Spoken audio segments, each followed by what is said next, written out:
CM சாரனை கூப்பிடுவோம். நிறைய பேர் கேட்பாங்கன்னா டிவிக்கு அரசு வந்துருச்சு, என்னுடைய பிரஸையே பார்க்கல, 2 வேலை வெளுத்துடுங்கண்ணே, 2 பேசுங்கண்ணே. எல்லாருக்கும் ஒண்ணுதாங்க சொல்லுவோம். ஐயா 2026 1,68,00,000 பேர் ஓட்டு போட்டு எனக்கு இவர் வேண்டும், இந்த கட்சி வேண்டும் என்று தேர்ந்தெடுத்திருக்கிறார். அதற்கு மரியாதை கொடுக்க வேண்டியது நம்முடைய கடமை. இவங்கெல்லாம் ஏதோ ஒரு 10 வருஷம் 5 வருஷம் 20 வருஷம் இவங்கெல்லாம் எம்எல்ஏ கிடையாதுங்க.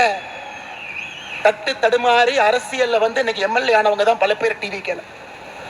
எல்லா அமைச்சர்களும் முதல் முறை அமைச்சர்கள் அண்ணன் செங்கோட்டையன் அவர்களை தவிர எல்லாரும் ஃபர்ஸ்ட் டைம். கொஞ்சம் தடுமாறத்தான் செய்வாங்க. தடுமாறும் பொழுது ஒரு நல்ல சமுதாயமாக இருந்தால் தூக்கி பிடிச்சுதான் விடணுமோ தவிர கீழே அழுத்தக்கூடாது என்பதில் தெல்ல தெளிவாக இருக்கின்றோம். ஏன்னா இந்த நம்முடைய வீதலிட அமைப்பு என்பது இங்க வந்திருக்கக்கூடிய வாலண்டியர்ஸ் நாம் எல்லோருமே மூர்க்கத்தனமாக அதிகாரத்தை பிடிப்பதற்காக நாம வரல. ஆணவத்தோடு நாம் இந்த அமைப்பு ஆரம்பிக்கலைங்க. பவருக்கு வரணுங்கிற ஒரே குறிக்கோளுக்காக நாம இங்க இல்லைங்க. நல்ல சமுதாயத்தை தமிழகத்தை உருவாக்க வேண்டும் என்கின்ற ஒற்றை நோக்கத்துல தான் இந்த அமைப்பும் இருக்கும், நம்முடைய அரசியலும் இருக்கும். அதுல எந்த மாற்று கருத்தும் இல்லை.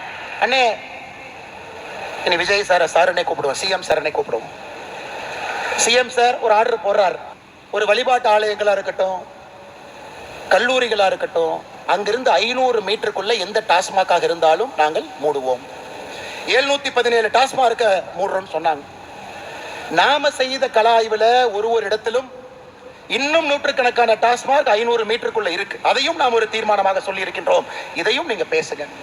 ஆனால் நம்மை பொறுத்தவரை இந்த அமைப்பு மூலமாக ஒரு அரசுக்கு அழுத்தத்தை கொடுக்க வேண்டும் என்று சொல்வதை விட ஆரோக்கியமான அரசியலை செய்து அந்த அரசுக்கு வலியுறுத்தணும். சொன்னதுக்கு அப்புறம் கேட்கலினா அது வேற வழிங்க, அது வேற வழி.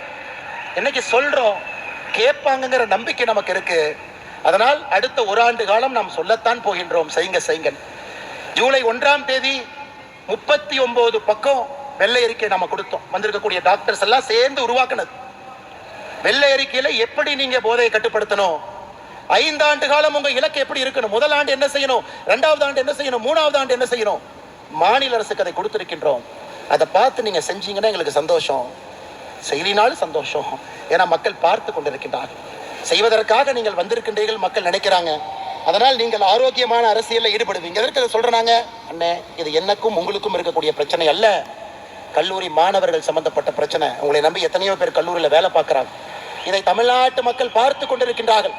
ஆணவத்தோடு யார் அரசியல் செய்தாலும் இந்த மண் அவர்களை விடாது என்பதற்கு 2026 தேர்தல் ஒரு சாட்சி. அருமை சொந்தங்கள், அதனால் நம்முடைய வேலையை செய்வோம்.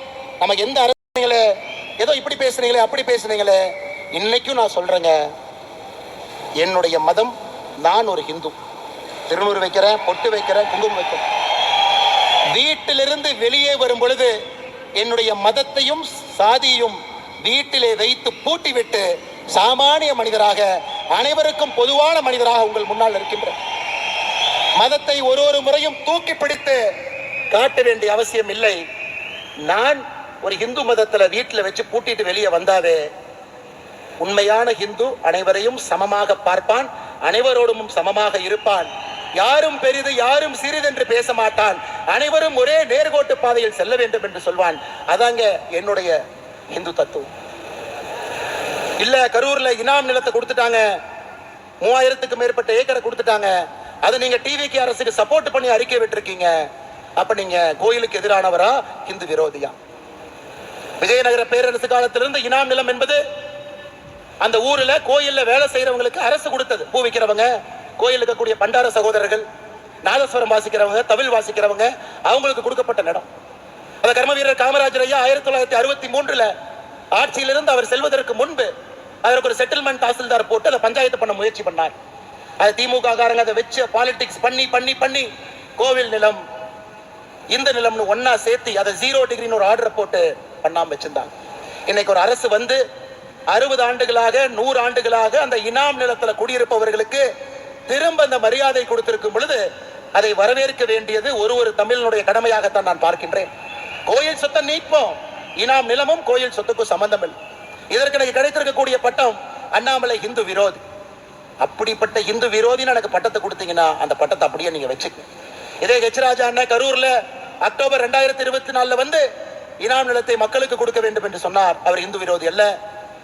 எடப்பாடி பழனிசாமி அண்ணா அவர்கள் அனைத்து இந்திய அண்ணா திராவிட முன்னேற்ற கழகத்தினுடைய தேர்தல் அறிக்கை 2026 இனாம் நிலத்தை வசிப்பவர்களுக்கு கொடுக்க வேண்டும் என்று சொன்னார்.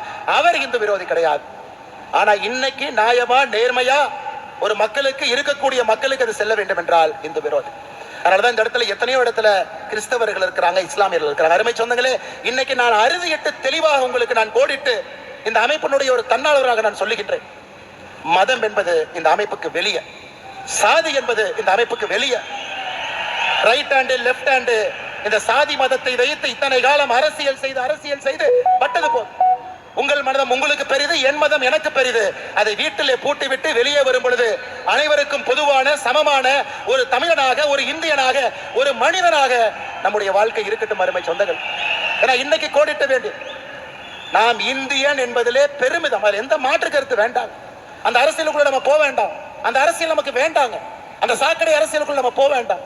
தமிழன் என்று சொன்னால் இந்தியனுக்கு எதிரியா? இந்தியன் என்று சொன்னால் தமிழுக்கு எதிரியா? நமக்கு அந்த அரசியல் வேண்டாம்.